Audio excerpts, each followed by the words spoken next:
Na Rais William Ruto amewatahadharisha wanasiasa dhidi ya kutumia vitisho, shuruti au jumbe ambazo zinaweza kuligawanya taifa hili kwa misingi ya kijamii.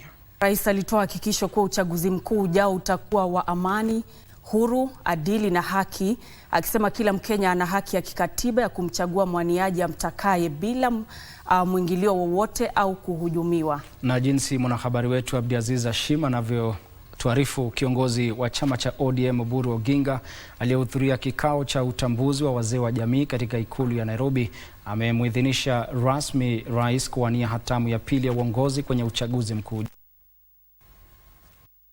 Wazee wa jamii zaidi ya 100,000 kutoka kote nchini walikongamana katika ikulu ya rais jijini Nairobi leo asubuhi.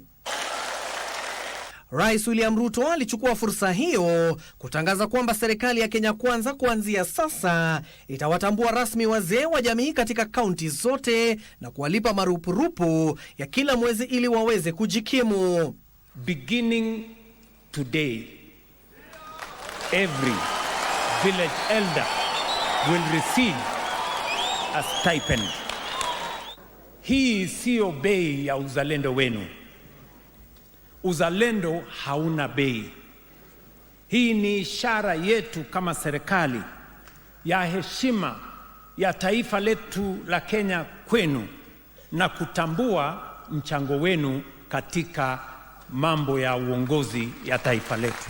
The role that our village elders have continued to play in building our society, in pushing the development of successive governments.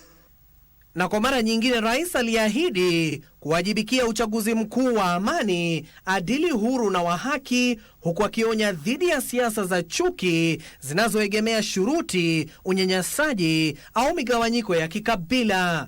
Kwa hivyo vitisho, kushurutisha watu, kujaribu kuleta ukabila, kugawanya wananchi haitakubalika katika taifa letu la Kenya. Nitawaomba msikubali wale wa kabila ambao wanataka kuturudisha nyuma kwa siasa za ukabila na migawanyiko, waharibu nchi yetu na siasa potovu. Ninawaomba tushirikiane pamoja na idara ya polisi kuhakikisha kwamba ile intelligence report mmesema, pamoja pia na njia ya kuwaongelesha kuhakikisha kwamba watoto wetu hawataingia katika ile mambo ya gunism. Rais pamoja na viongozi alioandamana nao waliwarai wa Kenya kuunga mkono hati ya ustawi wa taifa iliyopendekezwa ambayo inalenga kuendeleza ruwaza ya maendeleo ya mwaka 2030. Tuchunge, tuhakikishe Kenya inasimama, na kusimama ni vizuri tuhakikishe kwamba uchaguzi ujao tunahakikisha Mheshimiwa Rais anashinda. Kura ikikuja wakati huu sisi ODM hatutakuwa na candidate wetu ni President William Ruto.